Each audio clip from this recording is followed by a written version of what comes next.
Oduu La Liga Spain wal qabatutti yoo ceenu torbee 28ffaa La Liga Spain Barcelonaan durfamurraa ka'ee Atletico Madrid injifachuun qabxii 3 milkeeffateera. Sadarkaa hirmaannaa dorgommiilee aardii Awurooppaa argachuuf morkachaa kan jiran Athletic Club fi Real Betis morkattoota isaanii mo'ataniiru. Habtaamu Taamiruu dabalata qaba.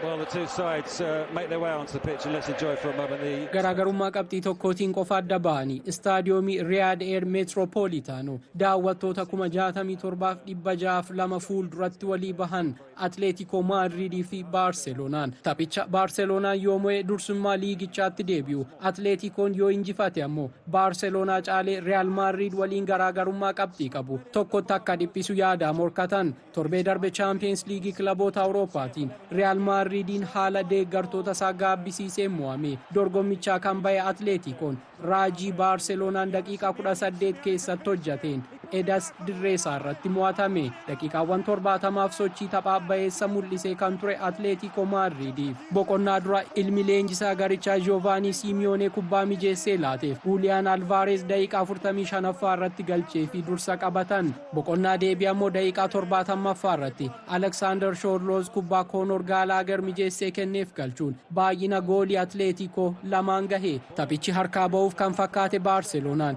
daqiiqaa 6 keessatti goolii 2 galche. Robert Lewandowski kubbaa Inigo Martinez kenneef daqiiqaa 72ffaa irratti Ferran Torres ammoo kubbaa Rafinha irraa bira geesse daqiiqaa 78ffaa irratti galchanii madaala taphichaa Barcelonaan harkatti deebifate. Kubbaa goolii 2ffaa mijeessee kan laate Rafinhaan bara dorgommii kana taphoota 42 goolii 46 keessaa qooda qaba. Yeroon taphaa idilee xumuramee daqiiqaa qisaasee dabalataa laatame 92ffaa irratti Lamine Yamal galchii sadaffaa Barcelonaa yoo lakkoofsisu daqiiqaa 98ffaa irratti Ferran Torres Barcelonaaf goolii arfaffaa ofii isaatiif ammoo taphichaan galchii lammaffaa galmeessise. Barcelonaan tapha qixxeesstuu tokko harkaa otoo qabu qabxii 60 qixa Real Madrid qabate gubbee liigichaatti deebi'eera. Atletico Madrid sadaasa bara 2007 Villarrealiin 2-0 dursaa ture. 4-2 erga mo'ame asitti waggaa 17f guyyoota 662 booda tapha goolii 2-0 dursaa ture mo'amuu isaati. Turmaata waggoota 14 leenjisummaa Diego Simeone jalattis